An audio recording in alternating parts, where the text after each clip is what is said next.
La muy cordial bienvenida para todos los amigos de La Verdad, aunque duela, a esta emisión de los especiales de Radio Cristiandad junto al padre Juan Carlos Seriani. Hoy es jueves 22 de noviembre, comienza el especial dedicado justamente a este análisis del Apocalipsis, el libro de la Revelación, el testimonio de nuestra esperanza, como le llamaron algunos, que nos ha demandado un trabajo de todo este año y que culminará, Dios mediante, el próximo mes de diciembre. Querido padre, muy buenos días, bienvenido. Buenos días, Fabián, muchas gracias por la acogida, buenos días a la audiencia, Contador Manzano, buen día. Buenos días. ¿Cómo andamos, Luis? Bien, muy bien, buenos días a la audiencia. Bueno, padre, hoy nos toca hablar del capítulo 18 del Apocalipsis. Sí, hoy 18, mañana 19. Mañana 19 y en diciembre, ya en la semana, ¿qué va a ser? La semana de Navidad casi. Va a ser, Dios mediante, el miércoles 21, si no me equivoco, miércoles 21, jueves 22, no es 19, va a ser, 19, 20, 21. Miércoles 19, jueves 20, viernes, entonces sería jueves y viernes, el 20 y el 21 lo del Apocalipsis, y el miércoles 19 ya veremos con qué, para las actualidades. Sí, con qué nos encontraremos, ¿no? Porque ayer fue ad náuseas. Sí. Verdaderamente. Así que bueno, Dios mediante terminaremos lo que hemos podido hacer, ¿no es cierto? Porque realmente quedan muchas cosas del Apocalipsis en el tintero, pero bueno, hoy tenemos que ver el capítulo 18 y mañana, para terminar con estos especiales, Dios mediante, el capítulo 19 y los primeros 4 versículos del capítulo 20. Entonces hacemos como siempre un pequeño resumen y una introducción a lo que tenemos que ver hoy. Siempre insisto en tener a mano ese gráfico y ese plan del Apocalipsis para ver dónde estamos. Entonces, conforme a ese plan, ya llegamos al fin del estudio del objeto de las decisiones divinas que están contenidas en el libro de las visiones. Acuérdense, se compone de 5 cuadros y abarca desde el capítulo 5 hasta el versículo 5 del capítulo 22. Y todo eso que estamos analizando, ya llegamos al final, es lo que los comentadores llaman el drama del fin de los tiempos. Y el padre Manuel, recuerden que le ha puesto a uno de sus trabajos justamente este título, el drama del fin de los tiempos. Entre paréntesis, para este domingo que viene, 24º domingo de Pentecostés, los textos, este año es 26º, tiene 26 años, el año litúrgico, 26 domingos. 26 domingos, pero siempre se toma el último, es el 24º de Pentecostés, los textos, y con el Evangelio entonces de San Mateo, capítulo 24, justamente sobre el fin de los tiempos. Bueno, como sermón no he hecho más que copiar resumidamente al Padre Manuel. Entonces, aquellos que no conocen el texto del Padre Manuel, por lo menos tendrán un resumen, es un sermón, ¿no? No es una conferencia, y aunque fuera una conferencia no se puede leer todo el texto, pero bueno, he hecho un resumencito para aplicar lo del Padre Manuel al Evangelio del 24º de Pentecostés. Entonces estamos en ese drama del fin de los tiempos. Entre esas decisiones divinas ya hemos estudiado, conmigo, con el Padre Grosso, las tribulaciones que vendrán, y eso en 3 cuadros, porque tienen 3 orígenes distintos, como ya hemos visto. Unas vienen de parte de Dios, otras de parte de nuestro Señor Jesucristo, obtenidas por las oraciones de los santos, y ya estamos viendo las que vienen de parte directa del demonio. En los especiales del mes de octubre con el Padre Grosso hemos comenzado con las sanciones, y estas se dividen en 2 clases. Las sanciones, primero, el castigo de los culpables, que es lo que han visto, las 7 copas, con un apéndice, que es la ciudad del mal, la gran ramera. Ya recuerdan esto, lo han visto con el padre Grosso. Exactamente. Y la segunda clase de sanciones, las recompensas de los justos. Como de costumbre vemos que el Apocalipsis nos va a meter en una parte verdaderamente consoladora, son las, como sanciones, las recompensas de los justos, y esto en 7 visiones. Ya hemos visto las 7 copas y la explicación del misterio de la gran ramera. Lo que nos falta ver en estos meses de noviembre y de diciembre es la caída de Babilonia, las 7 visiones de las recompensas de los justos y el epílogo, es decir, los capítulos 18 a 22, en total lo que tenemos que ver. Este mes, 18 y 19, primeros 4 versículos del 20, y en diciembre, Dios mediante, el resto del capítulo 20, todo el 21, todo el 22. En estos especiales de noviembre, entonces, como les digo, vamos a considerar los capítulos 18, 19 y parte del 20. Es decir, el castigo de Babilonia, hoy, capítulo 18, la santa alegría en el cielo, primero 10 versículos del capítulo 19, la primera visión, Cristo Rey, mañana lo vamos a ver esto, la segunda visión, el llamado a la rapiña, y la tercera visión, Dios mediante terminaremos mañana, la derrota de las 2 bestias y el encadenamiento del demonio por 1000 años. Mal que les pese y no les guste, está en el texto, como decía el padre Castellani. En diciembre, entonces, concluiremos nuestro estudio del Apocalipsis. Entonces, hoy tenemos que ver el castigo de Babilonia y después la santa alegría del cielo, repartida en 3 visiones, Cristo Rey, el llamado a la rapiña y la derrota de las 2 bestias y el encadenamiento del demonio. Eso entre hoy y mañana. Entonces comenzamos hoy con el capítulo 18, el castigo de Babilonia. Los 3 primeros versículos anuncian ese castigo. Después de esto vi bajar del cielo a otro ángel que tenía gran poder, y la tierra quedó iluminada con su gloria. Clamó con gran voz diciendo: ha caído Babilonia la grande, y ha venido a ser albergue de demonios y refugio de toda clase de espíritus inmundos, y refugio de toda clase de aves inmundas y aborrecibles.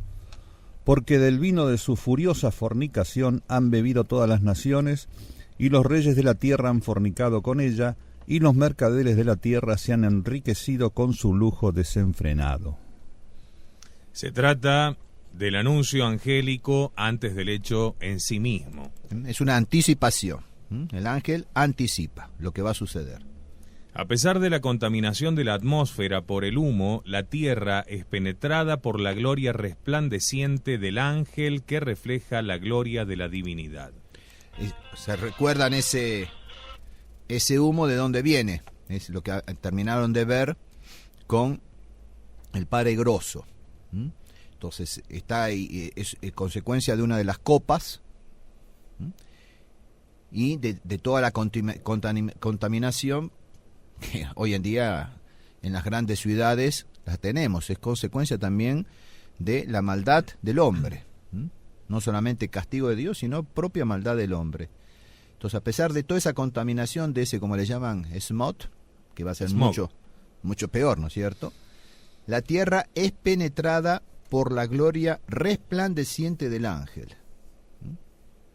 La tierra fue iluminada con su gloria, con la gloria del ángel, que es participación de la gloria divina. San Juan compone un verdadero poema inspirado en los profetas Isaías, capítulo 13, 14, 21 y 24, y Jeremías, capítulo 50 y 51. O sea, en esos pocos versículos, son 3, están como resumidos, fíjense, son 6 capítulos. 4 de Isaías y 2 de Jeremías. Impresionante. Entonces recuerden, el Monseñor Strobing lo resalta bien esto, el Apocalipsis tiene más citas del Antiguo Testamento que propios versículos. sea que en más de un versículo a veces se encuentran 2 o 3 citas del Antiguo Testamento. Y de todas esas citas del Antiguo Testamento, el 20%, eso saqué el cálculo yo, el 20% es del profeta Daniel. La importancia también entonces de, cuando uno estudia el Apocalipsis, conocer bien por lo menos capítulo 2, 7, 9 de Daniel, como mínimo. Que tampoco no es tan grande el libro del profeta Daniel. Entonces, esto lo dicen varios autores, el padre Castellani, Monseñor Straubinger y otros, de una manera o de otra, pero bueno, San Juan compone un verdadero poema, inspirado en esas profecías, en este caso del profeta Isaías y Jeremías. Las citas que hace son a veces tan textuales que semejan una rapsodia donde los oráculos contra Babilonia han proporcionado los temas más significativos. ¿Por qué el castigo? Porque Babilonia embriagó a los reyes y a los pueblos con el vino de su furiosa fornicación, y con su lujo se enriquecieron los mercaderes de la tierra. Ha caído. La repetición indica tanto la rapidez y certeza de la acción como que la destrucción es doble, arruinando la ciudad y el sistema. Eso es muy importante. Entonces vayamos penetrándonos todo esto que vivimos hoy en día, que nos hace sufrir, de lo cual morimos, tanto en el orden civil, social, como en el orden religioso. Es un sistema, pero al mismo tiempo va a estar caracterizado, simbolizado en una ciudad, que el Apocalipsis le llama Babilonia. Después vamos a ver qué dicen los autores, que cuál es esta ciudad Babilonia. Ya algo han visto también con el Padre Grosso el mes pasado.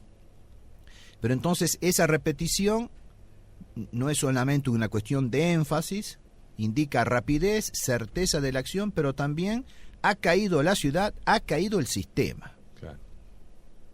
Las dos cosas. Y después habla de fornicación. La inmoralidad de Babilonia, tanto en lo ético como en lo religioso, ha influido con gran fuerza en las naciones de la tierra. La palabra fornicación se usa frecuentemente en el Antiguo Testamento con referencia a la infidelidad, apostasía o abandono de las cosas de Dios. Las riquezas eran empleadas en el nombre de la religión satánica. Esto es muy importante analizarlo, hacerlo destacar. No es una cuestión puramente de índole material y la fornicación en el sentido que se la conoce, sensual, lujuria. No, es mucho peor, una cuestión espiritual. Pero nuestro Señor siempre usa esa imagen del matrimonio, ¿no? Las bodas del Cordero. Y cuando acusa al pueblo elegido, siempre lo acusa eso así, de la fornicación. Y lo que va a ocurrir en los últimos tiempos también, evidentemente, ¿no? Un abandono de la esposa e irse con la otra. Con la perdida. Entonces esto puede suceder en el orden meramente individual, porque hay un desposorio divino con el alma, a punto tal que en los grandes místicos llega justamente a un verdadero matrimonio espiritual. Caso de Santa Teresa de Jesús, por ejemplo, y otras místicas, ¿no es cierto? Y el nombre que se le da en la teología, en espiritualidad, es justamente de desposorio espiritual. Entonces, en el orden individual, en el orden familiar, en el orden nacional, en el orden social, lo que fue la cristiandad, que involucraba varios reinos, no era un solo país, un solo reino, sino eran varios.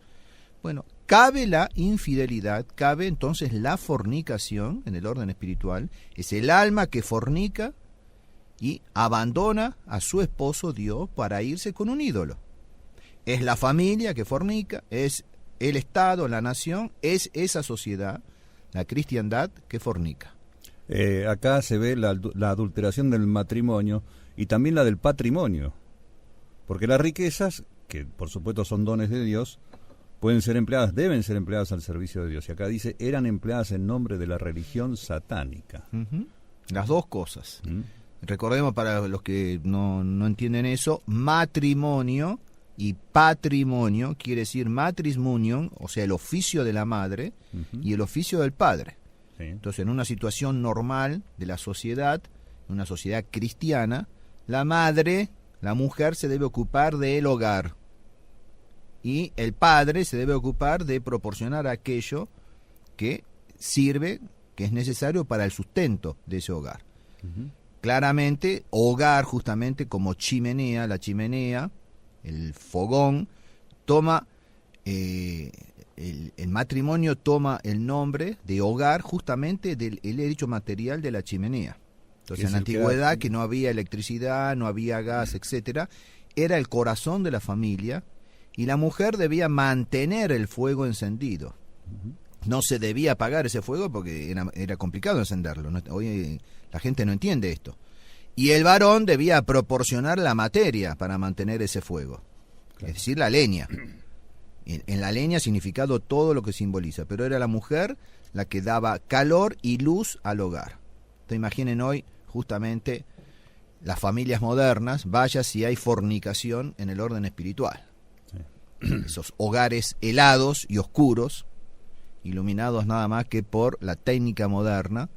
Y bueno, todo lo que hemos visto el mes pasado, las copas, los castigos que sobrevendrán sobre esa ciudad adúltera, fornicaria.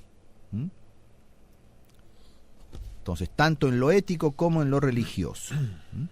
Bueno, dice, a propósito de estos 3 versículos, dice el padre Castellani: los 3 caracteres de la perdida aparecen aquí y se repiten más tarde. Es el centro de la idolatría, fornicación. Es el emporio de los mercaderes, en griego emporoi.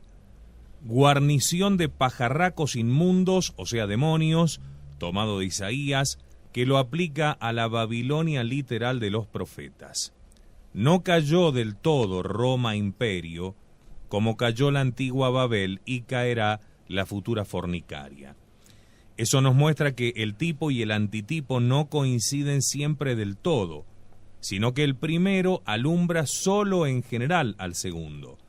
La venganza divina contra el imperio idólatra y perseguidor no se consumó, mas se cierne en los aires hasta el fin del mundo. Para los que no saben o no recuerdan, acá el padre Castellani habla de tipo y antitipo y dice que no coinciden siempre del todo. Justamente el sábado pasado, en la charla de las mujeres, estuvimos hablando, explicando en esa introducción que hemos hecho durante todo este año en la Sagrada Escritura, nos tocaba ver en la hermenéutica, en la interpretación de un texto, sobre todo en las profecías, figura esto del tipo y el antitipo. O sea que hay algo real, concreto, puede ser un acontecimiento, puede ser un lugar, una ciudad, puede ser una persona, que es el tipo, es el símbolo, la figura, que está simbolizando, figurando, anticipando otra cosa, que es el antitipo. Entonces, en este caso, Roma, la antigua Babel, son el tipo, y la ciudad fornicaria del Apocalipsis será el antitipo.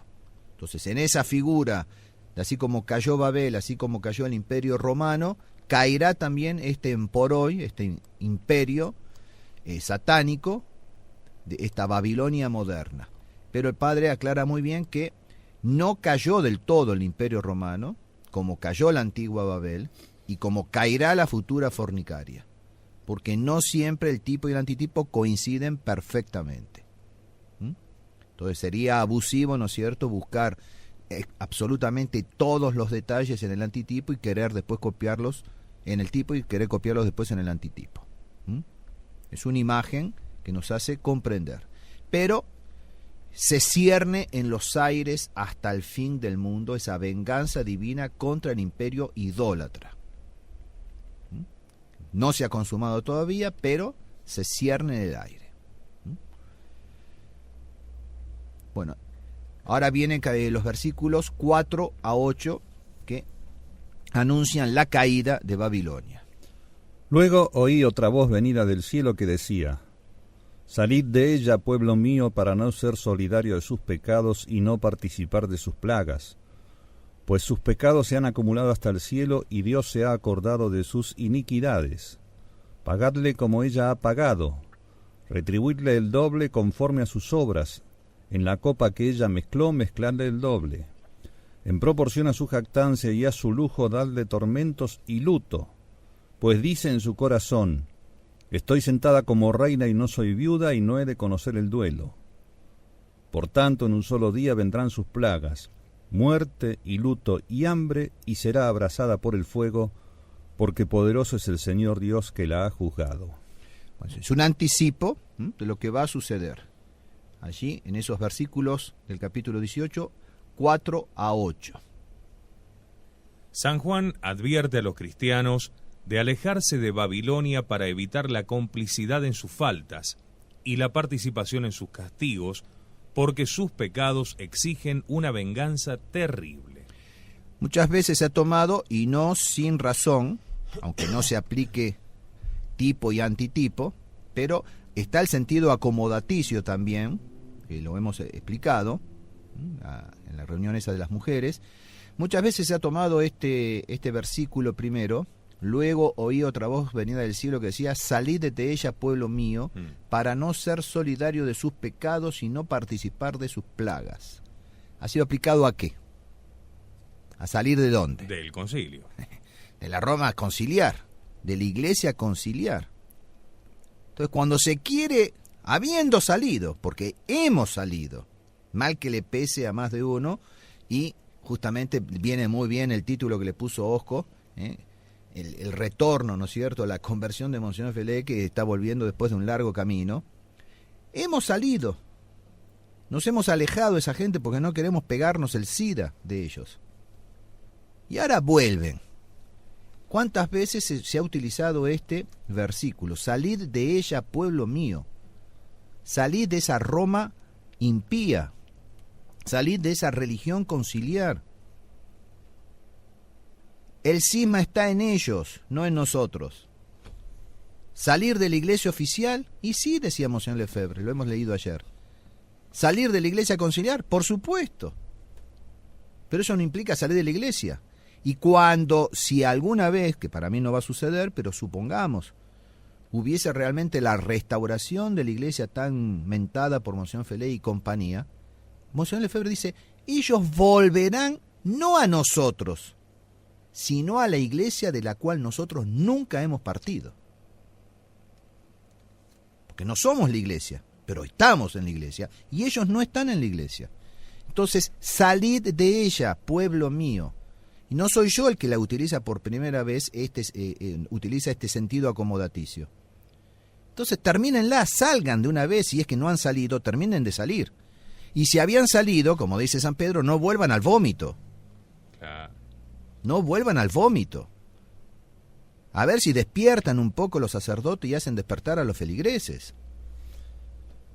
Ahora, un sentido acomodaticio, dice usted, porque presumimos que esto va a ser para el final de los tiempos, pero si en el final de los tiempos Babilonia cae con el sistema va a incluir la religión adulterada. Entonces, de esa religión adulterada que ya está funcionando casi a pleno y que va a ser cómplice del anticristo, tenemos que salir. Por supuesto. O sea, yo veo una atribución directa a la iglesia conciliar. Supongamos que no, de todos modos, digo por eso como mínimo sentido acomodaticio, como mínimo. ¿Cuántas veces ha sido utilizado? Por Monseñor Lefebvre, por el padre Smisberg cuando era superior general, la carta de todos los superiores de la fraternidad. No hemos pertenecido ni queremos pertenecer a este sistema. Y ahora vuelven al vómito ese. Que santifica. Que santifica, y como si no volvemos somos cismáticos. Fíjense en los cánones, hablan de cisma y excomunión por cisma, dice Monseñor Felé. Y ayer no insistimos mucho, porque bueno, ya se hacía demasiado tarde, pero eso se lo mostraba hoy a Fabián. En uno de los sermones, Monseñor Felé vuelve, pero en una forma totalmente alevosa y desvergonzada, a utilizar la Salet. Y Roma será la sede del anticristo y perderá la fe, dice ahora. Eso es para la gilada, para que se queden tranquilos. Si en el 2008 dijo que no. Y el padre Bullacourt, utilizando el artículo del padre Iglés, que ha publicado en diciembre del año pasado, hemos hecho unos especiales sobre este tema, dice que no se aplica a eso. Cuando Monseñor Lefebvre lo había dicho claramente, ¿se acuerdan? Hemos repetido hasta el hartazgo las palabras de Monseñor Lefebvre: Roma perderá la fe, Roma ha perdido la fe. En el sermón del 30 de junio del 88, el día mismo de las consagraciones, citó a la Salet. Y ellos dicen que no. Ahora, después de todo lo que pasó desde junio hasta ahora, que las papas queman, entonces hay que calmar. Y entonces le tiran algunos cacahuetes a la orangután enfurecido para que se calme. No, sí, Roma perderá la fe, será la sede del anticristo. Pero no se la cree. Claro. Entonces hay que salir de ella, pueblo mío, para no ser solidario de sus pecados. Y bueno, aquella salida fue indudablemente la de la carta del 88, ¿no? Claro. La carta de los superiores y demás. Esa carta que a nosotros, a mí particularmente me caló muy hondo, dije, aquí verdaderamente está lo que quiero. El nullam partem habemus. No queremos tener parte. O sea, bórrennos de la lista. No queremos pertenecer a este sistema que se llama Iglesia Conciliar. Y que se caracteriza por el Concilio Vaticano II, la nueva misa, el ecumenismo, Asís. Y hoy, Monseñor Felé, ¿no?, viene y dice que toda la santidad a la cual nosotros podemos aspirar nos llega a través de la Iglesia Conciliar. De ese sistema. Creo que más que eso ya... No sé, ¿qué más queremos que haga? Que se ponga en bikini a gritar en la Plaza de Francia ya para darse cuenta. Ay. Te hubiera llamado la atención, no me vas a decir que no. No hubiera estado en Roma, en Francia, así que no. Y bueno, entonces, San Juan advierte a los cristianos de alejarse de Babilonia para evitar las complicidades en sus faltas y la participación en sus castigos, porque sus pecados exigen una venganza terrible. Es un llamado divino al remanente fiel para que se separe de la infidelidad. El tema de la separación jamás ha sido popular. Siempre ha sido la exigencia del Señor, y esto desde que empezó a llamar a un pueblo para sí mismo. Tomar en cuenta a Abraham, en el relato del Génesis 12:1, a Lot, del Génesis 19:12-14, a Moisés, Hebreos 11:23-26. En lo que respecta a Babilonia, se puede leer Isaías 48:20 o Jeremías 58 o 51:6. Para la Iglesia, la misma exhortación se encuentra expresada también por San Pablo en 2 Corintios 6:14-17 y 1 Timoteo 5:22. Es un principio que se aplica a los hijos de Dios de todos los tiempos. ¿De todos? De todos. ¿Los últimos también? Obvio. ¿O con más razón? Con más razón. Claro, mucho más. Para que no pacten con el sistema mundial de Satanás en cualquiera de sus aspectos, religiosos, comerciales, diversiones, etc. Es clarísimo. Y la aplicación, por supuesto, puede ser múltiple, y si la hiciésemos exhaustiva, pero bueno, tenemos una conferencia, nada más que un solo versículo. 18:4 del Apocalipsis. Capítulo 18, versículo 4 del Apocalipsis. Sal de ella, pueblo mío. ¿Por qué? Lo dice el versículo 5. Dios se ha acordado de sus iniquidades. Pagadle como ella ha pagado, retribuirle el doble conforme a sus obras. En la copa que ella mezcló, mezcladle el doble. En proporción a su jactancia y a su lujo, dadle tormentos y luto. Ese versículo 5, Dios se ha acordado de sus iniquidades. En el capítulo 16, que ya hemos visto, estamos en el 18, capítulo 16, versículos 17 a 19, se indica que la consumación del castigo de Babilonia tendrá lugar durante el derramamiento de la séptima y última copa. El séptimo derramó su copa en el aire. Entonces salió una poderosa voz del templo desde el trono en el cielo que decía: hecho está. Se produjeron relámpagos, fragor, truenos y un violento terremoto como no lo hubo desde que existen hombres sobre la tierra. La gran ciudad se abrió en 3 partes y las ciudades de los gentiles se desplomaron, y Babilonia la grande fue recordada delante de Dios para darle la copa del vino del furor de su cólera. O sea que en ese capítulo 16 es un anticipo de lo que se va a relatar en este capítulo 18. Es un anuncio, y acá entonces Dios se ha acordado. Babilonia la Grande fue recordada delante de Dios, decía el capítulo 16. Babilonia la Grande fue recordada delante de Dios. Entonces, recordar a alguien puede ser con diversos motivos, con diversas finalidades. Acá Dios se acuerda de Babilonia para castigar sus iniquidades. Y ese castigo de sus iniquidades será justamente motivo de la séptima copa, que ya la hemos estudiado, analizado en el mes de octubre con el Padre Grosso. El Señor siempre recuerda y cobra sus cuentas, aunque parece que por la demora pasara por alto una iniquidad, sea grande o pequeña. Atención, el Señor siempre recuerda y cobra sus cuentas. Hay una cita en la Sagrada Escritura, en el Antiguo Testamento, dice: de Dios nadie se burla. De Dios nadie se burla. Entonces, Dios es misericordia, la misericordia infinita, sí. Dios es la bondad, sí. Pero Dios es la justicia, infinita también. Entonces, Dios siempre recuerda y cobra sus cuentas. Aunque parece que por la demora pasará por alto alguna iniquidad. Sea grande, sea pequeña. No, todo pecado es contra Él. Y por eso tiene un carácter eterno.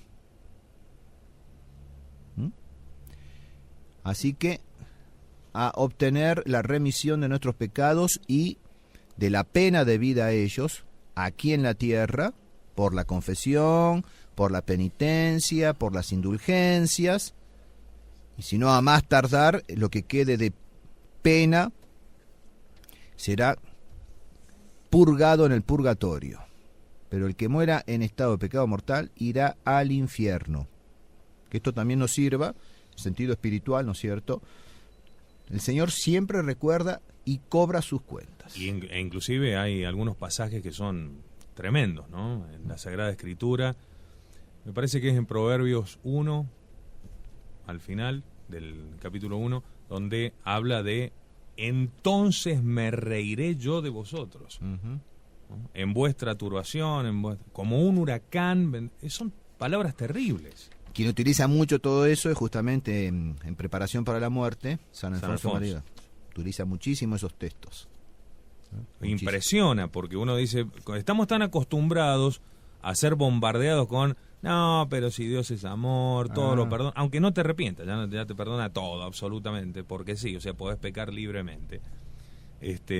Pero pensar en la venganza de Dios, en que Dios lleva cuenta hasta de la última monedita. El cura de Ars también tiene unos textos hermosísimos al respecto, ¿no?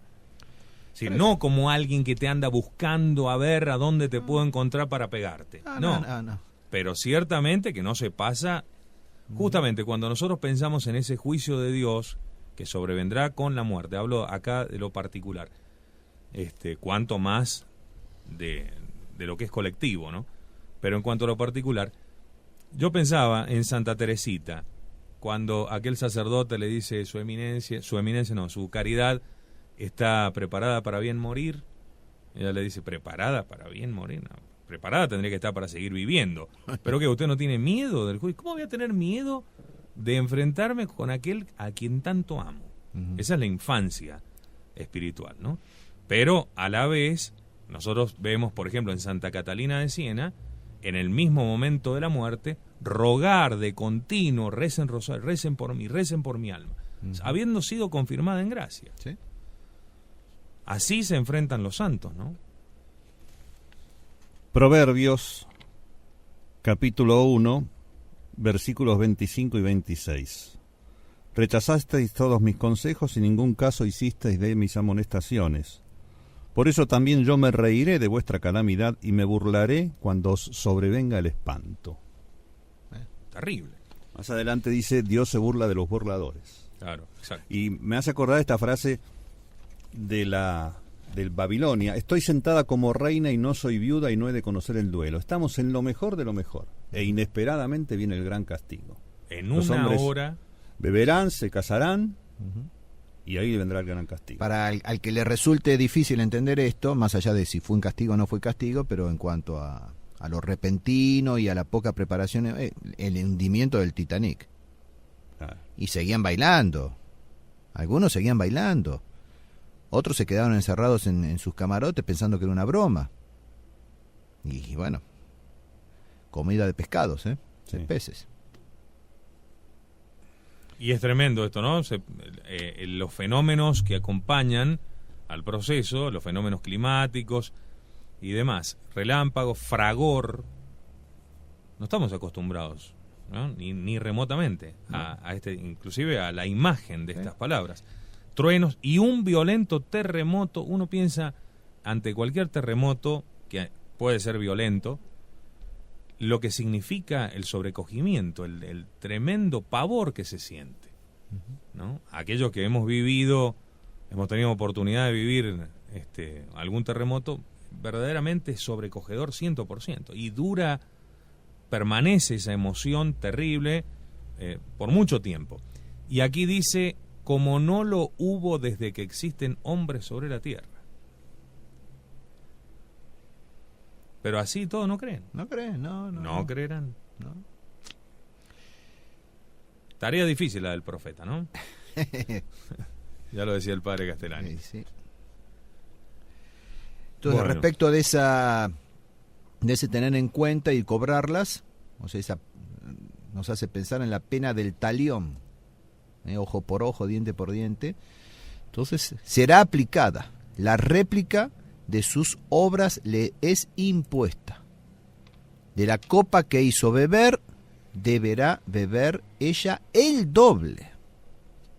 En proporción de su lujo, Dios la afligirá un día con tristeza, hambre y fuego. ¿A quién encarga Dios la venganza? Su venganza a los ejércitos celestiales. Y da instrucciones a los ángeles sobre el juicio retributivo. Y eso está también en el Evangelio. Justamente lo hemos visto el domingo quinto de Pentecostés. Mandará a los ángeles que recojan la cizaña, la aten en gavillas para ad comburendum, para quemarlas. Y luego que recojan el trigo y lo guarden en sus graneros. Entonces encarga a los ejércitos celestiales. Babilonia será castigada según sus obras, es decir, por su orgullo, ocultismo, ostentación, odio, obscenidad, obstinación, opresión, orgías. Encontró todas esas palabras con O. Increíble. Sí, obras y después cada una de ellas. Increíble. Muy bien. Y están hoy al orden del día. Sí. En cualquier nivel. Deportes. Artes. Televisión, teatro, cine, política, economía, Vida social, todo. Y en lo religioso. desde luego. Orgullo, ocultismo, ostentación, odio, obscenidad, obstinación, opresión, orgías. Será castigada por sus obras, según sus obras. En el versículo 7, que ya hemos leído, estamos al final de este párrafo, de 4 a 8, ese versículo 7 que dice... Estoy sentada como reina y no soy viuda y no he de conocer el duelo. Entonces ese versículo manifiesta que su ostentación es el presagio de su pronto derrumbamiento. Entonces no esperemos encontrar a la Babilonia mendigando. No. Va a ser en medio de su esplendor que le vendrá el castigo. Encumbradísima. Hay que notar el contraste entre esta actitud de arrogante presunción que insulta y abusa de los demás, de autosuficiencia e independencia, sumada a una relación continua con los grandes del mundo, porque sus riquezas constituyen poderosos atractivos para sus amantes, y en un solo día vendrán sus plagas.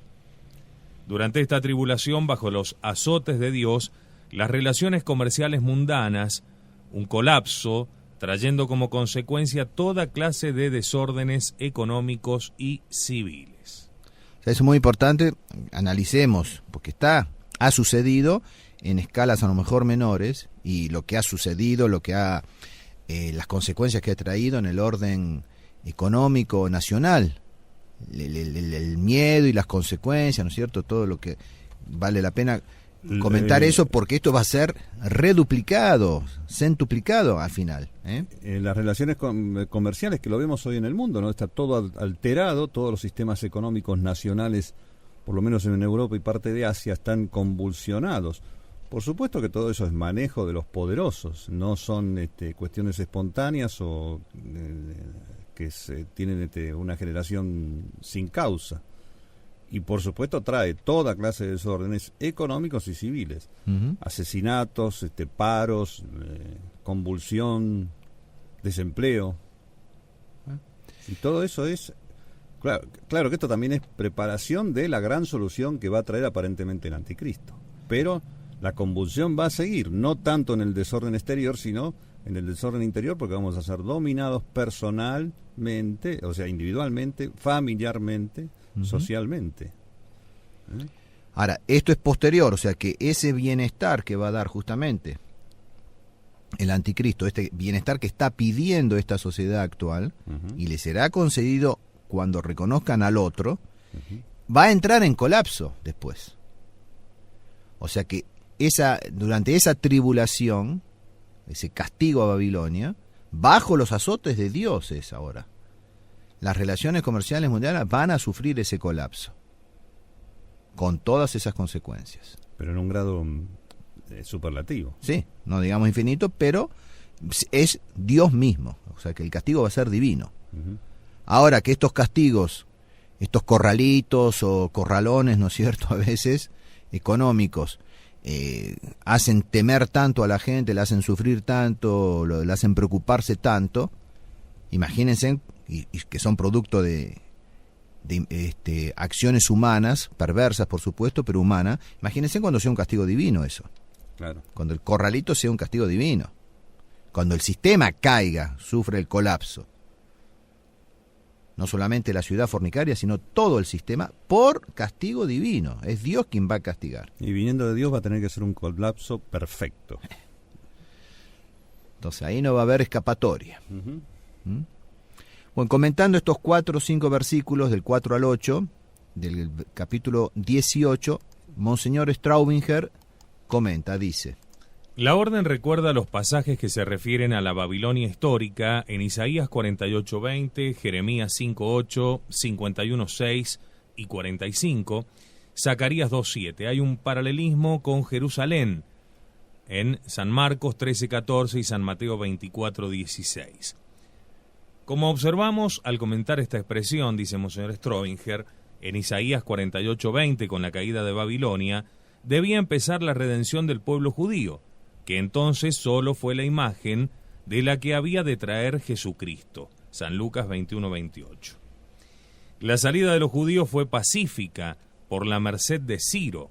Esto está en Esdras 1:1 y subsiguientes, que en la profecía es figura de Cristo, Ciro, y fue anunciado 2 siglos antes para ser el restaurador de Israel. Isaías 44:28. Pueblo mío, en la ciudad corrompida y en medio de los adoradores de la bestia, viven los marcados con el sello del Cordero, que recordando la palabra de Jesús sobre la mujer de Lot, ver San Lucas 17:32, se guardan de arraigar el corazón en los afectos y respetos humanos. Acá una vez más lo que decíamos al principio. Salid, pueblo mío. Pueblo mío. O sea, en medio de esa ciudad corrompida y en medio de los adoradores de la bestia, vivían. O sea, desde el punto de la aplicación que hacíamos, el sentido acomodaticio, vivían los fieles. Y salieron, se refugiaron en la tradición. Y ahora quieren volver. Entonces, en la ciudad corrompida y en medio de los oradores de la bestia, vivían los marcados con el sello del Cordero, que, recordando la palabra de Jesús sobre la mujer de Lot, se guardaban de arraigar el corazón en los afectos y respetos humanos. ¿Cómo voy a dejar la parroquia? Hoy, ¿cómo voy a dejar el priorato? ¿Cómo voy a dejar la escuela de mis niños? A ellos, dice Monseñor Straubinger, se dirige esta voz del cielo que sin duda es la de Jesús, pues Dios Padre es nombrado en tercera persona. Será abrazada en fuego. En el fondo de su simbolismo, San Juan encierra la idea principal que causa la ruina de la soberbia Babilonia, es la pena del fuego. Era el castigo reservado por la ley para el adulterio o la fornicación de carácter sacrílego. Se puede ver algo así en Levítico 21:9. Interesante eso, porque muchas veces, más allá de que haya habido errores o no en la aplicación, en la antigüedad, la cuestión de los autos de fe, por ejemplo, de quemar los libros malos o incluso a los herejes. Tiene su aplicación y su referencia en el Antiguo Testamento y en el Nuevo también. Sí, sí.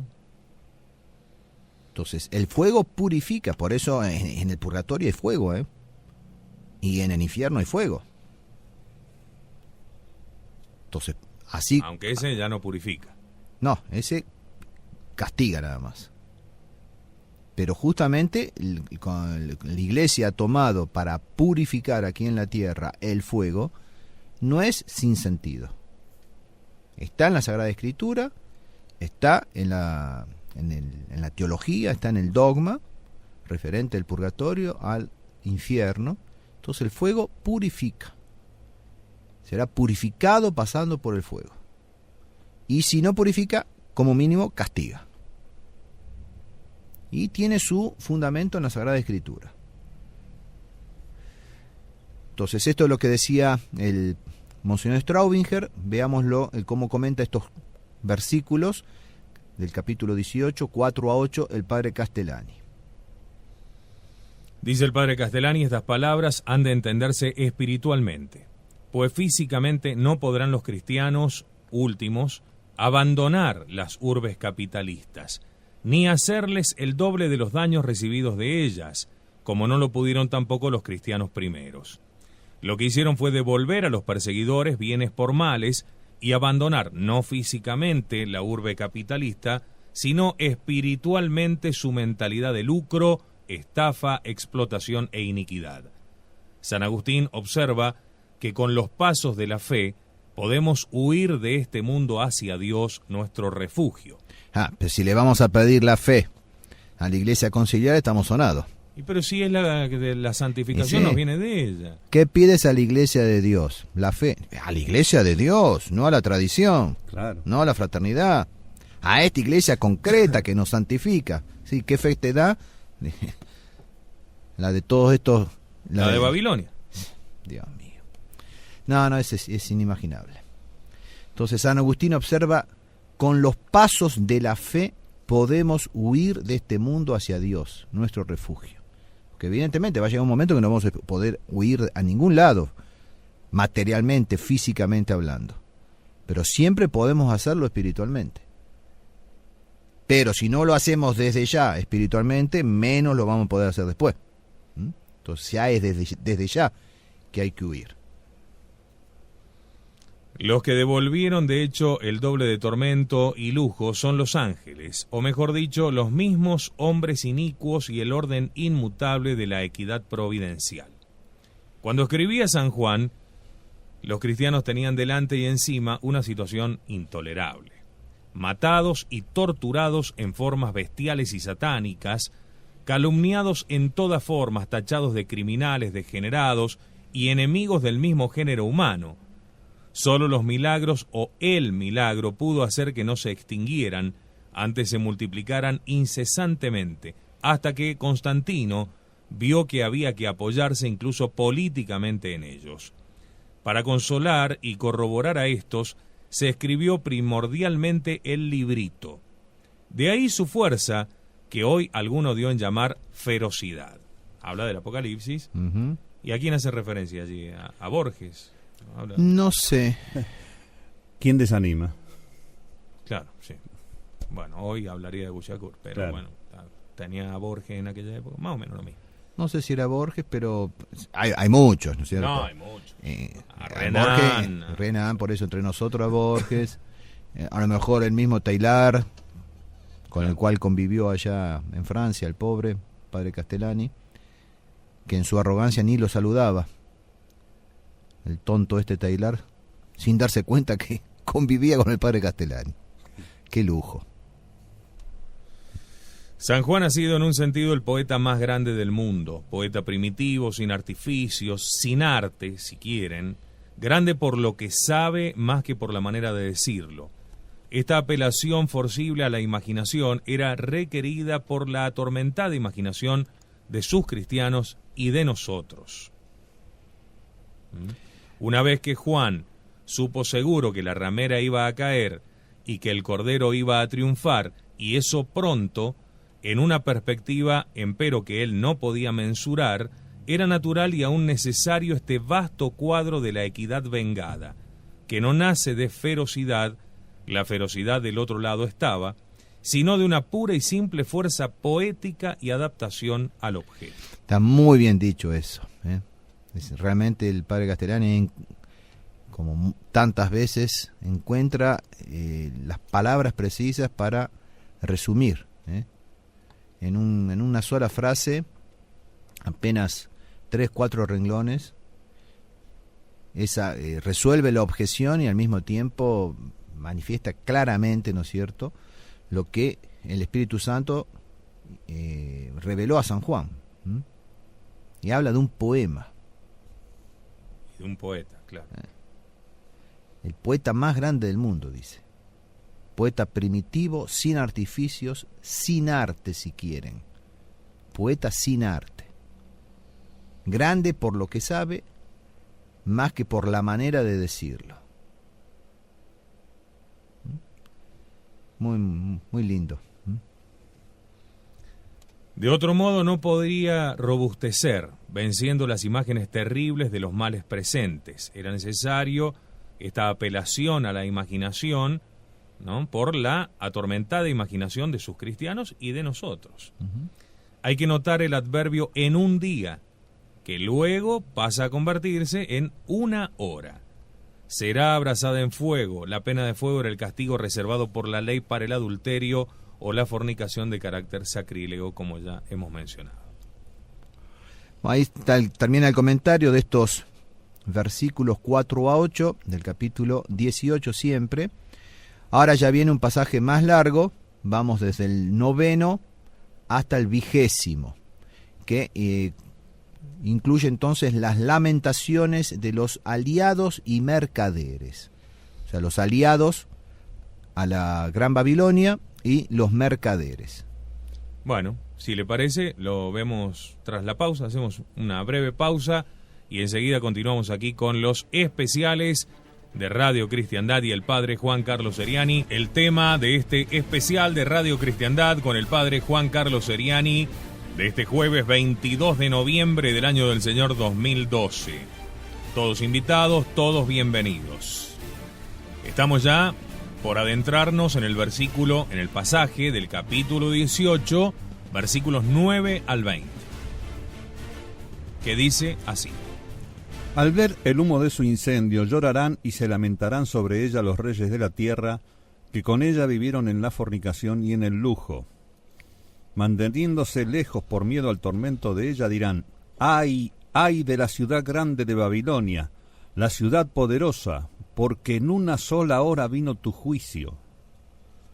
También los traficantes, mercaderes, de la tierra, lloran y hacen luto sobre ella, porque nadie compra más sus mercaderías, cargamentos de oro, de plata, de piedras preciosas, de perlas, de fino lino, de púrpura, de seda y de escarlata, y toda clase de madera olorosa, de toda clase de objetos de marfil y todo utensilio de madera preciosísima, de bronce, de hierro y de mármol, y canela, especies aromáticas, perfumes, mirra, incienso, vino, aceite, flor de harina, trigo, vacas y ovejas, caballos y carruajes, cuerpos y almas de hombres. Los frutos que eran el deleite de tu alma se han alejado de ti. Todas las cosas delicadas y espléndidas se han terminado para ti y nunca jamás serán halladas. Los mercaderes de estas cosas, lo que a costa de ellos se habían enriquecido, se quedarán a distancia por miedo a su tormento, llorando y lamentándose, y dirán: ¡ay, ay de la ciudad grande, que se vestía de finísimo lino, de púrpura y de escarlata, y se adornaba de oro, de piedras preciosas y perlas, porque en una sola hora fue devastada tanta riqueza! Todos los capitanes, oficiales de barco y los marineros y cuantos explotan el mar, se quedaron a distancia y gritaban al ver la humareda de sus llamas, diciendo: ¿quién como esta ciudad tan grande? Y echando polvo sobre sus cabezas gritaban llorando y lamentándose: ¡ay, ay, la ciudad grande, con cuya opulencia se enriquecieron cuantos tenían las naves en el mar, porque en una sola hora fue desolada! Alegraos sobre ella, oh cielo, y vosotros los santos y los apóstoles y los profetas, pues juzgándola Dios os ha vengado de ella. Porque el juicio de Dios coincidió al fin con el juicio vuestro. Sí, esa es otra versión, como vamos a ver, ¿no? Entre corchete puse dos, en dos momentos puse dos traducciones que pueden también encontrarse. Al principio, cuando habla de traficantes, muchas veces encontramos mercaderes, como vamos a ver, y aquí la última parte, pues juzgándola Dios os ha vengado de ella. También encontramos porque el juicio de Dios coincidió al fin con el juicio vuestro. Entonces, el pasaje es largo, va del versículo 9 al 20. Lo hemos leído todo completo, ahora vamos a ir desmenuzando porque realmente hay mucho aquí. La lamentación de los infieles manifiesta la angustia por la pérdida de la ciudad corrupta. Ella contrasta con la voz de celebración que anticipa el gozo celestial.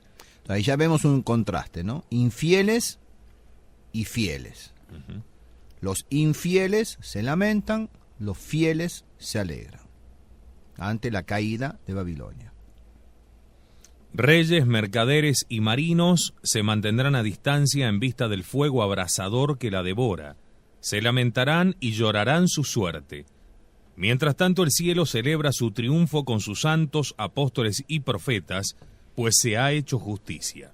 Comparar con Isaías 23, Jeremías 50 y Ezequiel 28. Entonces, ese pasaje que es tan largo, sin embargo, es fácil. La estructura es muy fácil de seguir. Hay tres categorías, como vamos a ver, de infieles que se lamentan: reyes, mercaderes y marineros. Y los tres se lamentan de la misma manera: ay, ay, porque ha caído la ciudad grande, etc. Y después viene, en contraste, el cielo que celebra el triunfo con sus santos, apóstoles y profetas. Entonces, después de dar las razones de la caída de Babilonia, el texto enumera las diversas reacciones diversas de la misma. O sea, ante la misma caída hay reacciones ante, o sea, el hecho es uno solo, pero reaccionan de distinta manera los reyes, los mercaderes y los marineros. Los que se lamentan en la tierra son sus aliados, los reyes, los traficantes, los marineros. Los líderes de mundo la habían aborrecido, como se ve en 17:16, Apocalipsis, pero lloran ahora cuando el comercio del mundo es finalmente destruido. Al ver el humo de su incendio, dice el texto, este puede rodear al mundo como lo hacen las cenizas de las erupciones volcánicas. Hará aumentar hasta lo máximo la contaminación del aire. Lo hemos vivido, ¿eh? Sí. O sea, después cuando dicen, ay, no, el apocalipsis son inventos. No. Entonces, lo mismo que hablaba hace un rato Fabián, los terremotos, los relámpagos, los truenos. Acá al ver el humo de su incendio. Ese humo puede rodear al mundo.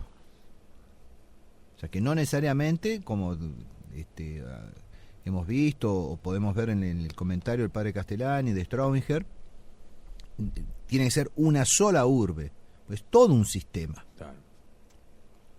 Y entonces se va a ver en todo el mundo. Inclusive el padre, el texto habla del humo, al ver el humo, la humareda que se levanta. El padre Castellani hace referencia al fuego abrasador, o sea, la visión del fuego, porque hay que acordarse también que el padre hacía casi siempre referencia a al tremendo cambio operado en la década del 40 con la llegada de la bomba atómica. Entonces, indudablemente, ¿qué puede, va a decir en otra parte, qué puede destruir una ciudad en una hora? Que no sea una bomba atómica. Entonces, la imagen, la del hongo espeluznante, ¿no?, que puede contaminar el resto del mundo a través de la radiación, de la ceniza, etcétera. Y el texto habla de la humareda, el humo de su incendio. Pero que hay un incendio, eso es indudable. Ahora, como usted bien dice, ¿es una ciudad? No. Para mí es un sistema, ¿no es cierto? O sea, pero el padre Castellani lo dice, que puede ser un sistema. En más, lo habíamos hecho referencia, creo, hace 2 meses atrás, Benson, ¿no es cierto? O es el cardenal Newman, que dejan de lado la Argentina. O sea que incluso... Roberto Hugo Benson. Ni siquiera para estas cosas, ¿no es cierto? Hay una cosa Pero notable. lo hace Roberto Hugo Benson, es decir, nosotros nos enteramos por la traducción hecha por el padre Castellani, pero en la obra no de está. Benson, difundida en todas partes, no hay relación. No hay relación. No, y en la obra de Benson, traducida por el padre Castellani, deja afuera, como un sector fiel, el obispado de San Luis, cuando no existía todavía el obispado de San Luis. Muy bien. Y seguramente no habrá visto a Monseñor Martínez. Ni a sus predecesores. Sal de ella, pueblo mío. Tal cual. Bueno, ahora venimos al pasaje bastante fuerte, el cargamento. Ese pasaje menciona 15 de las cosas que se encuentran en la lamentación contra Tiro de Ezequiel. O sea, el capítulo 18, versículos 12 y 13, tiene una comparación en Ezequiel 27, 12, 36.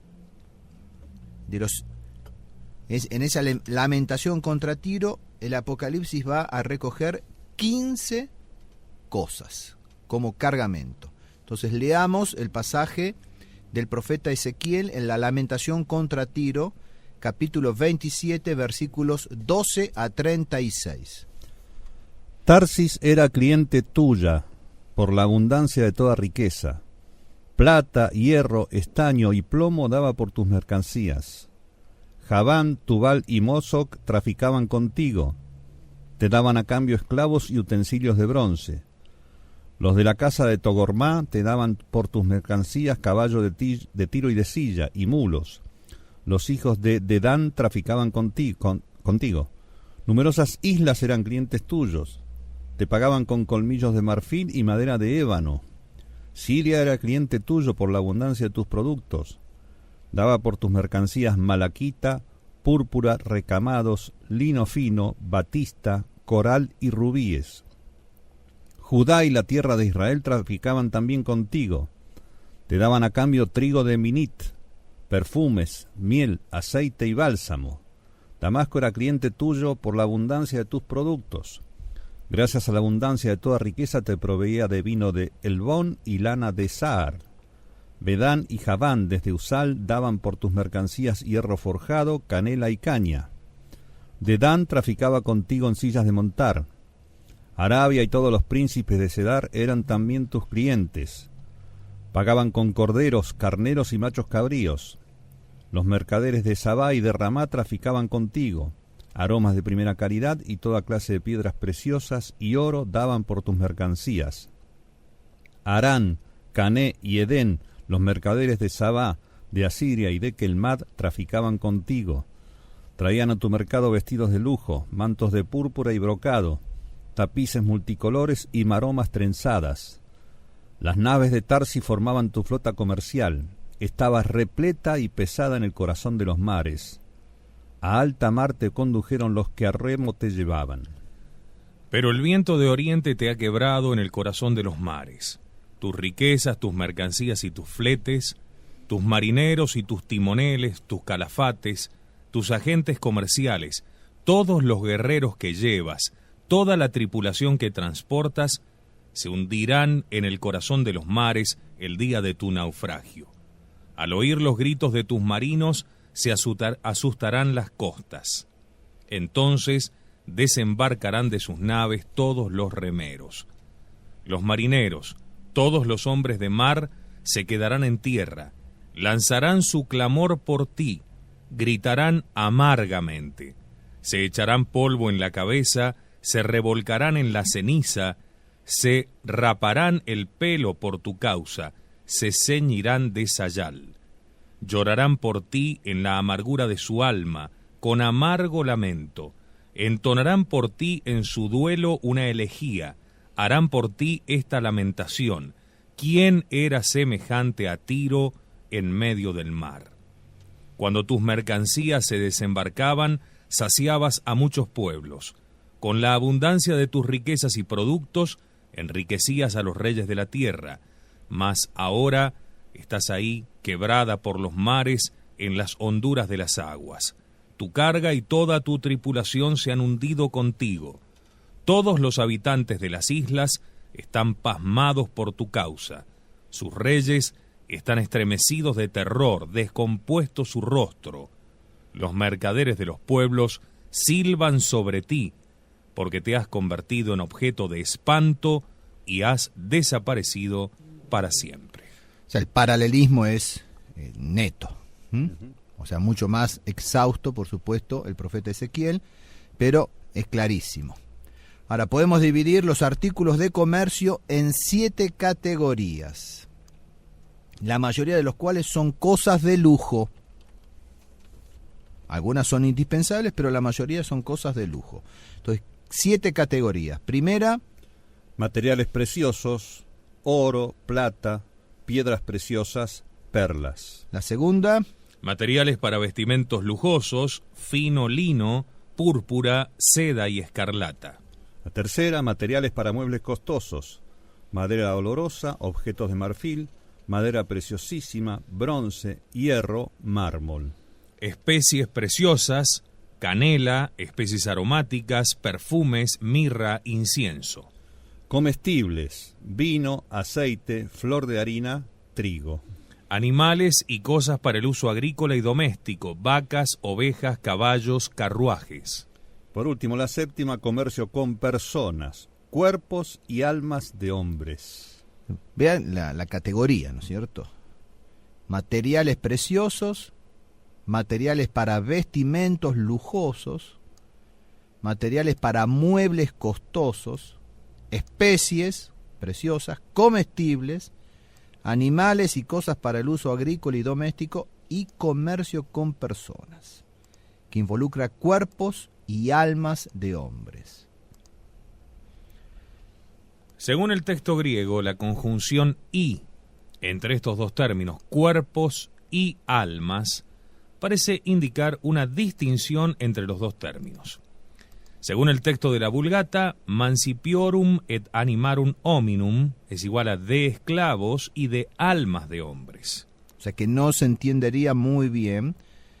Una cosa es decir cuerpos y almas, y otra cosa es decir esclavos y almas de hombres.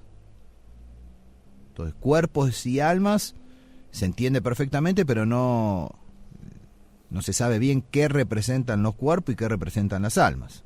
¿Y por qué la separación?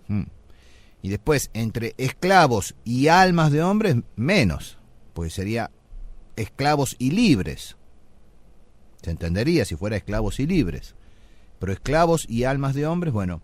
Entonces, según Filión, ahora yo doy las diversas interpretaciones. Según Filión, recuerden que es un autor muy importante en Francia, al cual el Monseñor Straubinger cita muchísimas veces. Entonces, según Filión, son dos expresiones distintas. ¿Qué decir sobre esto? Filión dice que se puede decir, según Cornelio Alápide, del griego somatón, es decir, de cuerpos. Así se llamaba a los siervos o esclavos, como si fueran animales. Entonces ahí se entiende muy bien, cuerpos igual esclavos. Somatón. A los libres, por el contrario, se los llamaba sijai, es decir, almas. De estos, de los libres, se agrega et animarum hominum. Se trata pues de la vida de los hombres que los romanos compraban, sea como gladiadores, sea para que luchasen contra las bestias en el circo. Al fin de los tiempos también se venderá y se comprará la vida de los hombres. Entonces los esclavos, los cuerpos, son los esclavos. Y los libres, las almas, se interpreta los gladiadores, que eran libres, pero de todos modos para el carnaje. Eran comprados para el divertimiento en el circo, como gladiadores, y también para hacer, en definitiva, que se matasen entre ellos o que se los comiesen las fieras. A mí se me ocurre una distinción, es decir, ya cuando Babilonia esté a punto de caer y esté comerciando con cuerpos y almas de hombres, si hay una distinción, digamos, a los fieles, a la pequeña Grey, se la podrá comercializar, pero en el cuerpo, no en el alma. En cambio, los partidarios comercializarán con su propia alma. Y ahí puede haber una distinción. Porque entonces seríamos esclavos carnales y no espirituales, y los otros serían esclavos espirituales, entregados a comerciar su alma. Sí, pero también... me parece interesante esa posición, teniendo en cuenta además como ejemplo, hemos venido utilizándolo, me parece que no va a haber nadie que se ofenda, a estos que con apariencia y cuerpo de cristianos se comportan con sus almas como si no lo fueran, ¿no? Y están capaces de ir y vender y negociar la fe, ¿no? A propósito de esto. Lo hemos visto ayer, lo hemos seguido viendo hoy. ¿Podrá ser una referencia a eso? Bueno, no sé. Habrá que ver. De todos modos, también hay, hoy por hoy, gladiadores. Ah, sí. El mundo del espectáculo está lleno. Los noticieros, y el deporte. Sí. Claro. Son esclavos. Bueno, la misma ciencia, que también se ha transformado como técnica únicamente en esclavitud. Entonces, estos que hablan tanto de libertad, libertad, libertad, y es el Estado servil. Sí. Del cual ya hemos hablado también, ¿no es cierto? Pero es increíble, ¿no es cierto?, que porque uno cuando ve lo que se traficaba, bueno, uno entiende materiales preciosos, vestidos, muebles, especies, comestibles, animales, hasta la sexta categoría, se entiende perfectamente. Pero cuando incluye comercio con personas, cuerpos y almas de hombres... Usted fíjese cómo se da, porque también el tema de los cuerpos, el comercio a partir del cuerpo puede no involucrar el alma. Como se ve hoy, por ejemplo, con la trata de blancas, etcétera, etcétera, donde podría darse el caso de meros cuerpos y las almas quedar como en un lugar apartado. Quizás el día de mañana una gran persecución para las mujeres cristianas sea esto, también. Forme parte de esas tribulaciones.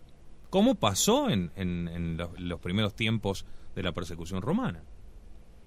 No, en cuanto al cuerpo ya pasa, sin llegar al trato de blancas, ni de negras, ni de marrones. Son esclavos, ya están en el estado servil.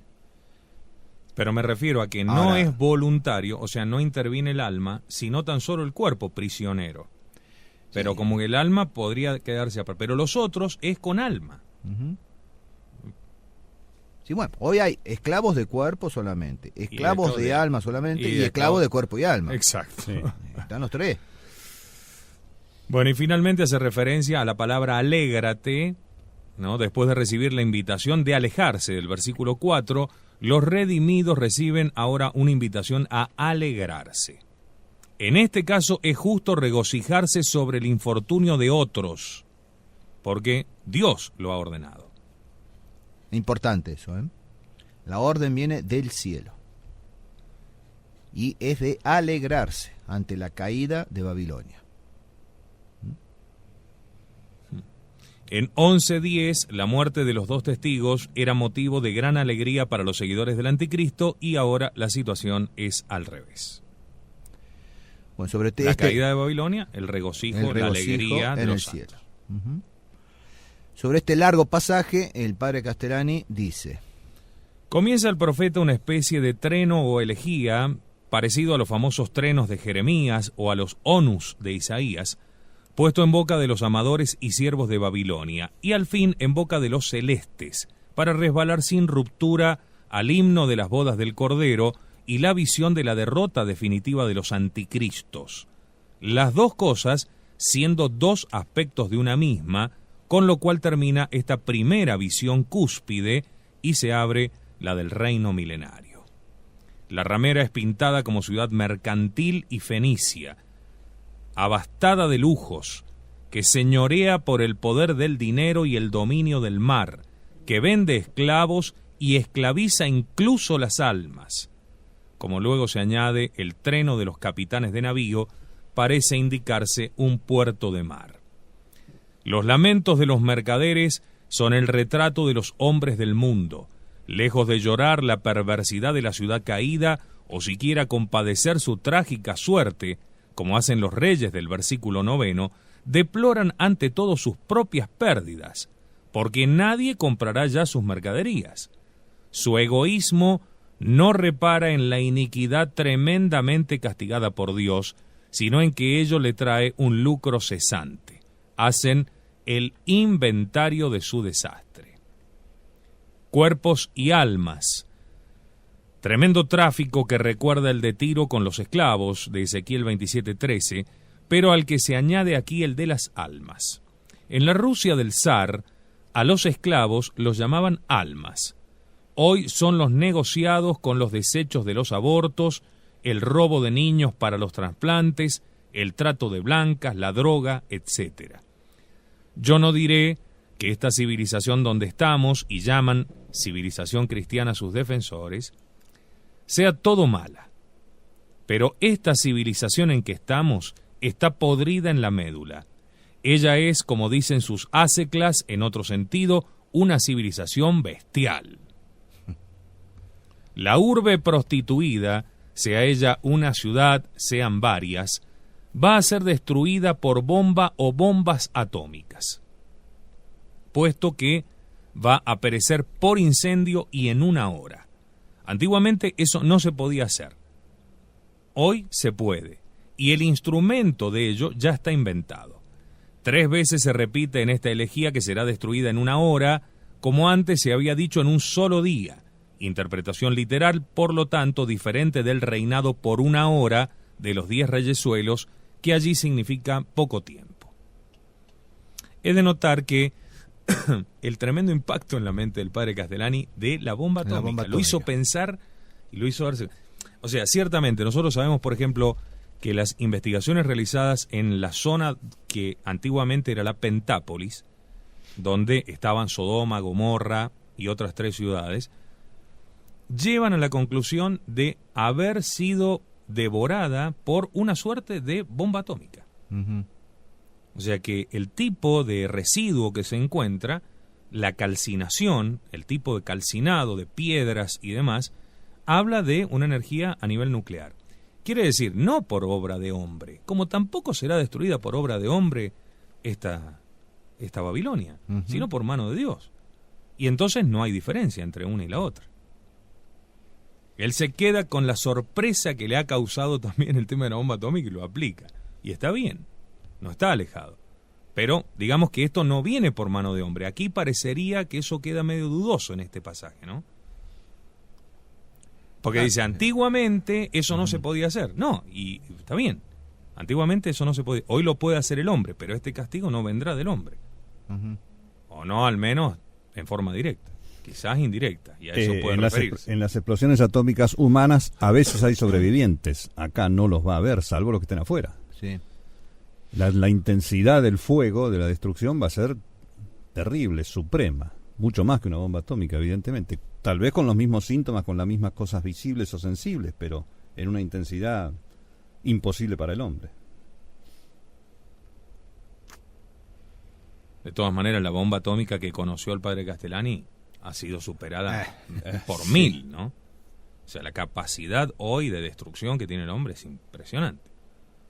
Impresionante. Además es posible, incluso desde el punto de vista humano, que sea simultáneo, pues se pueden lanzar unos a otros la bomba atómica y van viajando una para en cada sentido y caen al mismo tiempo. Y en una hora no quedó una ciudad. Exacto. Excepto el obispado de San Luis. Desde luego, el obispado de San Luis. Dice la traducción de Benson. Tal cual. Todas esas naciones que han tenido el dominio marítimo mercantil, para lo cual es preciso también el bélico, Troya, Tiro, Sidón, Cartago, Venecia y después Holanda, Inglaterra y Yanquilandia, han sido una calamidad en la historia. Tienen la moral fenicia y la fe púnica, cartaginense, o sea, la falta de fe y de fidelidad, y peor aún, el hábito de engañar propio del mercachifle. Chesterton lo describió en la elegante parábola de la carabela dorada, la cual resultó profética. La carabela dorada, en su viaje por el mundo, va a ir a parar a la Babilonia de los últimos tiempos e irá a su perdición cuando su iniquidad haya subido hasta el trono de Dios, es decir, cuando haya falsificado la religión hacia su servicio. Interesante eso. Una vez más vemos la unión entre lo social, lo político, lo económico y lo religioso. Irá a su perdición cuando su iniquidad haya subido hasta el trono de Dios, es decir, cuando haya falsificado la religión hacia su servicio. Y vaya si no está sucediendo eso.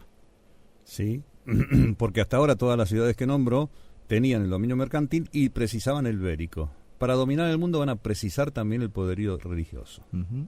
Y también puede venir también tráfico de cuerpos, lo bélico, el comercio, lo social, y sí. tráfico de almas, lo religioso, llevando a la apostasía. Da para mucho todo eso, pero bueno. Y ahora viene el juicio definitivo sobre Babilonia, versículos 21 a 24. Y un ángel poderoso alzó entonces una piedra grande como una rueda de molino y la arrojó al mar, diciendo: Así, con este ímpetu será precipitada Babilonia, la ciudad grande, y no será hallada nunca más. No se oirá más de ti en voz de citaristas, ni de músicos, ni de flautistas y trompetas, ni en ti volverá a hallarse artífice de arte alguna, ni se escuchará más en ti ruido de molino. La luz de la lámpara no brillará más en ti, la voz del novio y de la novia no se oirá más en ti, porque tus traficantes eran los magnates de la tierra, porque con tus hechicerías han sido embaucados todos los pueblos, y en ti fue hallada sangre de profetas y de santos, y de todos los que fueron sacrificados sobre la tierra. Con la misma precipitación con que se sumerge la piedra en el mar, será precipitada Babilonia, sin que se la vuelva a ver nunca más. Acabados para siempre, conciertos, industrias, artesanías, luminarias, citas de amor. Es necesario que todo tráfico ilícito y todo sortilegio sean castigados. La invitación a los santos, apóstoles y profetas al júbilo tiene un eco deslumbrante más abajo, en el capítulo 19, versículo 1 al 7. Como vamos a ver mañana. Así, con este ímpetu, significa la sorprendente rapidez, en un solo día, luego en una sola hora. Y el carácter irreparable con que será destruida la fortaleza del mundo anticristiano. Véase igual acto en Jeremías 51:63 a propósito de Babilonia. No se oirá más en ti, ni volverá a hallarse, ni se escuchará más, no lucirá más, no se oirá más en ti. Recuerdan el duro anuncio de Jeremías a Jerusalén. Jeremías 25:10, 7:34, 16:9, Isaías 24:1-13, 47:9, 23:8 y Ezequiel 26:13. Veamos la redundancia, ¿no es cierto? Para cada una de esas diversas actividades o ocupaciones en la ciudad, viene: no se oirá más, ni volverá a hallarse, ni se escuchará más, no lucirá más, no se oirá más. Es como una redundancia, pero que marca justamente cada una de las actividades. Y la expresión nunca más. La expresión nunca más, o un concepto paralelo, se encuentra 6 veces en los versículos 21-23. El número del hombre. 666. ¿Nunca más? ¿666? No, 6 veces. 6 es el número del hombre. El repetido por 3. Ah, no, yo pensé que hacía alguna referencia no, a lo que el pasaba 6 en es el número del hombre. De ahí viene 666. Después. Bien. Una piedra de molino pesa más de 1 tonelada. El hecho simbólico recuerda al texto de San Lucas 17:2. O sea que el escandalizar a alguno de estos pequeños más le valdría que le ataran una piedra de molino y lo echaran al mar. Una piedra de más de 1 tonelada. Cita que protagonizó en los últimos tiempos Monseñor Baciotto. Las bellas artes tuvieron su principio en aquel sector del mundo y allí tendrán su fin. Génesis 4:21. Jubal fue el iniciador de la música mundana. La compuso con el fin de encantar a los cansados y a los deprimidos descendientes de Caín mientras vivían en un mundo lejos de Dios. Compárese los instrumentos musicales mencionados en Daniel 3:5 para dar la orden de adorar la estatua erigida por Nabucodonosor. La música liviana y estimulante es una parte integrante de la mundanidad. O sea que entre las cosas que enumera allí, ¿no es cierto?, el pasaje del Apocalipsis, bueno, está esto de la música, está la cuestión de los novios, etcétera. Entonces vemos que ya desde el Génesis, ¿no es cierto?, con Jubal, que es el iniciador de la música mundana. Y esto lo trae, ¿no es cierto?, un autor, el comentario ese, yo no lo había visto en otro autor. La compuso con el fin de encantar a los cansados y a los deprimidos descendientes de Caín. Vaya si hay descendientes de Caín, ¿no?, en este mundo moderno, y que necesitan el viernes a la noche, el sábado a la noche, y van un poco todos los días, y bueno, y viven lejos de Dios, justamente, en un mundo lejos de Dios, y necesitan de toda esa telinguería y chingui como para estimularse. Bueno, todo eso se terminó para siempre. La conducta cotidiana, la canción competente, el casamiento conveniente, el comercio acaudalado, se terminó.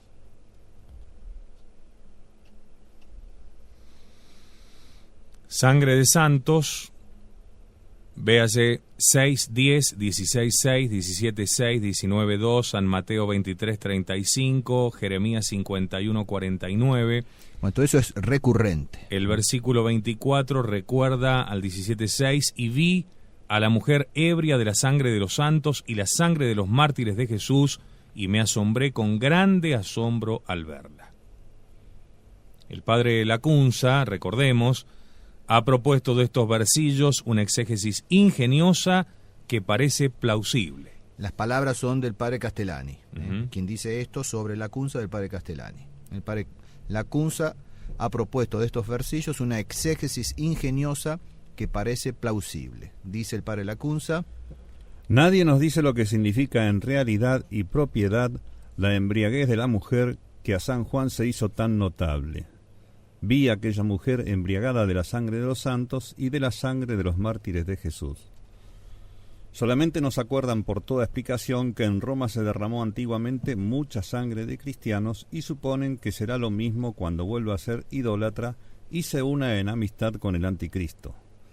Mas, ¿esto basta para llamarla ebria? ¿Lo que produce la ebriedad y la ebriedad misma son acaso dos cosas inseparables? ¿No puede concebirse muy bien la una sin la otra? Cierto que si no hay aquí otro misterio, la palabra ebria parece la cosa más impropia del mundo. Yo no puedo creer ni tengo por creíble que la profecía solamente hable de lo material de Roma o de sus piedras y tierra que recibieron la sangre de los mártires, pues la ebriedad no puede competir a una cosa inanimada aunque esté llena de lo que causa la ebriedad. Mas se podrá llamar propiamente ebria de vino si sus habitadores hacen de este vino un uso inmoderado y excesivo, de modo que produzca en ellos aquel efecto que se llama embriaguez, esto es, que los desvanezca, que los turbe, que les impida el uso recto de su razón. Lo mismo pues decimos a proporción de la ebriedad de la sangre de los santos, que San Juan reparó en la mujer. Esta ebriedad metafórica no puede consistir precisamente en que haya dentro de Roma mucha sangre de santos, sino en que sus habitadores hagan de esta sangre un uso inmoderado y excesivo, en que esta sangre se les suba a la cabeza y los desvanezca, los desconcierte, los turbe, en que esta sangre los llene de presunción, de nimia confianza, de vana seguridad, y por buena consecuencia los llene de incipiencia, de temeridad o también de somnolencia y descuido, que son los efectos propísimos de la ebriedad. La misma profecía explica estos efectos, y esta vana seguridad de la mujer, la cual, embriagada de la sangre de los santos y al mismo tiempo sumergida en gloria y delicias, decía dentro de sí: yo estoy sentada reina, y no soy viuda, y no veré llanto. Y por esta misma seguridad vanísima, prosigue la profecía, vendrá sobre ella todo lo que está escrito. Por esto en un día vendrán sus plagas, muerte y llanto y hambre, y será quemada con fuego, porque es fuerte el Dios que la juzgará. En este sentido, que parece único, estuvo ebria en otros tiempos Jerusalén, la cual era entonces nada menos que lo que es ahora Roma, la ciudad santa y la corte o centro de la verdadera iglesia de Dios. Estuvo ebria, digo, no solamente de la sangre de sus profetas y justos, que ella misma había derramado, como si esta sangre le debiese poner en seguro e impedir el condigno castigo que merecía por sus delitos. Así la reprende Dios por sus profetas, de esta confianza inordenada y sumamente perjudicial, que la hacía descuidar tanto de sí misma y multiplicar los pecados sin temor alguno, diciéndoles: pues ¿qué puede el Señor aplacarse con millares de carneros o con muchos millares de gruesos machos de cabrío? Miqueas 6:7. ¿Por ventura comeré carnes de toros o beberé sangre de machos cabrío? Citado en los Salmos. Y por lo que toca a la confianza inordenada y vana de la sangre de sus profetas y justos, el mismo Mesías se explicó bien claramente cuando les dijo: ay de vosotros que edificáis los sepulcros de los profetas y adornáis los monumentos de los justos, y decís: si hubiéramos vivido en los días de nuestros padres, no hubiéramos sido sus compañeros en la sangre de los profetas. Llenad vosotros la medida de vuestros padres, dice el Señor. San Mateo 23, 29, 30. Es claro que el Señor no condena aquí la piedad de los que edificaban y adornaban los monumentos de los profetas y justos, sino su nimia confianza en estas cosas, como si con ellas quedasen ya en plena libertad para ser inicuos impunemente. Así concluye el mismo Señor diciéndoles que no obstante esta sangre y estos monumentos de tantos profetas y justos, vendrán infaliblemente sobre ellos todas las cosas que están profetizadas. Bueno, está ahí el texto del padre Lacunza, y respecto de él, el padre Castellani comenta él por su cuenta. La exégesis común los interpreta del furor persecutorio con que la Roma de Nerón y Domiciano derramaba sangre de cristianos. Eso puede andar del tipo, pero el antitipo, la sangre no emborracha, no produce euforia ni ufanía. Los romanos salían tristes del anfiteatro después de aquellas orgías de sangre y muerte, nos dice Tertuliano. La mujer perdida se glorifica a sí mismo ahora con la sangre de los mártires y las loas de los santos. Se ufana y emborracha con ellas, exactamente como dijo Cristo a los judíos: vuestros padres mataron a los profetas y vosotros les levantáis monumentos y os ufanáis con sus nombres diciendo: Si hubiéramos vivido entonces, no hubiésemos matado a los profetas. Y ahora estáis fraguando dar muerte al último y mayor de todos los profetas. En sentido acomodaticio ya lo hemos hecho. ¿Recuerdan? Vuestros padres, o sea, Pablo VI, quiso matar, dar muerte a la misa tradicional. Vosotros ahora le levantáis monumentos con el motu propio y os ufanáis con vuestros nombres, San Pío V, San Gregorio Magno. Si hubiéramos vivido en los años 70, no hubiésemos suprimido la misa tradicional. Y ahora estáis fraguando dar muerte al último y mayor de los profetas. Ponerla realmente a muerte, comparándola con la misa bastarda.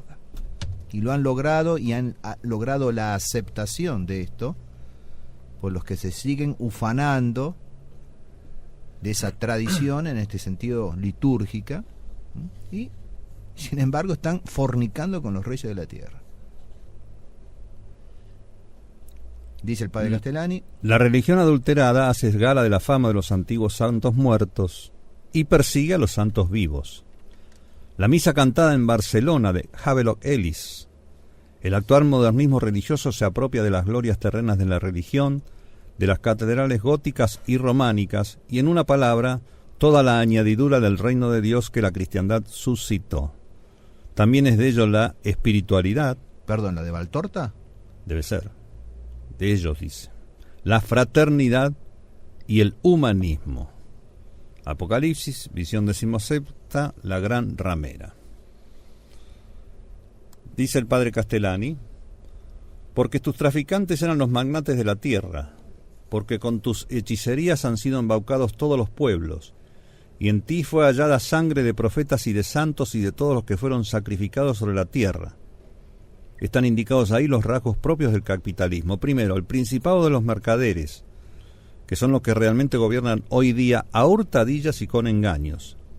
Segundo, las hechicerías o encantamientos del lujo, del placer, de la comodidad, que encandilan a las masas.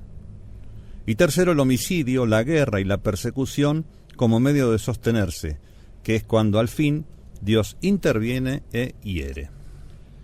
Bueno, hasta aquí lo de hoy. No sé si quieren ampliar, redondear. Estamos en hora. Sí, bárbaro. Igual Gracias. que ayer, vale. Sí, igualito.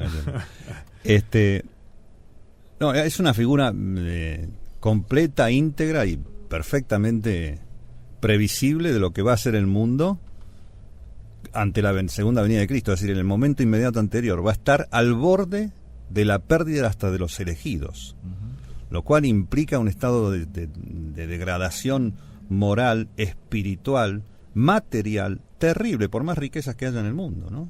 Como es hoy. Hay tanta riqueza en el mundo, tenemos la contaminación ambiental, los terremotos, los volcanes, las convulsiones sociales. Pero allá va a ser inclusive peor, porque todo estos problemas sociales van a estar superados aparentemente por la obra del maligno. Es decir, van a estar todos contentísimos. Se acabó el problema. Estamos en la felicidad del potrero verde que decía don Yenta.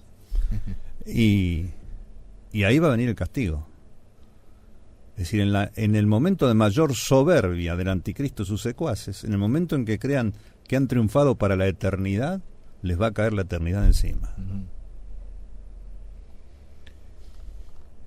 Ahora el capítulo 18 que hemos analizado terminaba, ¿no es cierto?, con esa, o sea, habíamos visto casi al final, termina con esa invitación de alégrate, un poquito antes del fin. Bueno, ese alégrate es todo el comienzo del capítulo 19 que vamos a ver mañana. Todos los primeros versículos del capítulo 19 responden a esa invitación del cielo a alegrarse, la santa alegría en el cielo. Que por ahí vi que decía que era una orden de nuestro Señor. Sí, ya lo hemos visto, alégrate. Una Pero, exhortación. Quedó ahí muy cortito, es muy pequeño la referencia. Ahora no, ya vamos a ver mañana, Dios mediante, los primeros 10 versículos del capítulo 19 es esa invitación a la santa alegría en el cielo. Como vemos, todo el capítulo 18, si bien directamente no, indirectamente, es un texto consolador. Pero por supuesto. Pero ahora el capítulo 19 es más que consolador. Ya es directo. Es la santa alegría en el cielo y luego la llegada de Cristo Rey en su corcel blanco para hacer la guerra al anticristo, al falso profeta, aniquilarlos y encerrar por 1000 años al demonio en el infierno. De hecho, en este capítulo 18, de algún modo se nos manda regocijarnos sobre el infortunio, ¿no? De estos que, habiendo tenido la posibilidad de haber obrado el bien y de haber elegido el bando correcto, por el contrario, pelearon contra él. Y entonces es lícito, y además, no solo lícito en este caso, sino mandado regocijarse para aquellos que estén en ese momento como viadores. Porque la otra alegría es únicamente del cielo. Santos y demás. Es de todos los fieles. Es de todos. No, de todos los fieles. Está bien. Fundamentalmente de los que ya se salvaron, ¿no? Que no corren el peligro de perderse. Porque recordemos, les será dado el poder de hacer la guerra a los santos y de vencerlos. Y ahí está una gran tentación. Si no fueran acortados esos días, abreviados, incluso los elegidos se perderían. Entonces, los que ya se salvaron se alegran sin ningún tipo de duda, sin ningún tipo de temor. Los que todavía no se salvaron, bueno, la tienen que pasar todavía. Pero recuerden, también lo hemos visto al principio, las visiones del Apocalipsis. Algunas son sobre la tierra, otras son directamente en el cielo, otras son en un estado intermedio entre el cielo y la tierra, lo que vamos a comenzar a ver mañana. Después de esto oí en el cielo como una gran voz de copiosa muchedumbre que decía: aleluya. Entonces esto ya es en el cielo. Claro. Así que vamos a ver eso mañana, la santa alegría en el cielo y la venida de Cristo Rey y sus consecuencias. Muy bien, estupendo. Muchas gracias, Padre, por este especial de hoy. Recordemos, esta noche la misa es a las 20:30, Dios mediante, en la casa del contador don Luis Manzano. Exactamente. 20:30. Muy bien, la invitación muy cordial para todos a la continuidad de este especial aquí de Radio Cristiandad con el Padre Seriani sobre el Apocalipsis en nuestra emisión de mañana viernes a las 10 de la mañana, el estreno y las posteriores y habituales repeticiones. Don Luis Manzano, muchas gracias. No, gracias a ustedes. Nos veremos, Dios mediante. Muchas gracias, Padre. Le pedimos su bendición para terminar nuestro programa. Bueno, que Dios bendiga a todos los oyentes, a toda la gran familia de Radio Cristiandad. Que la Santísima Virgen los proteja y el buen San José los guíe en el camino al cielo.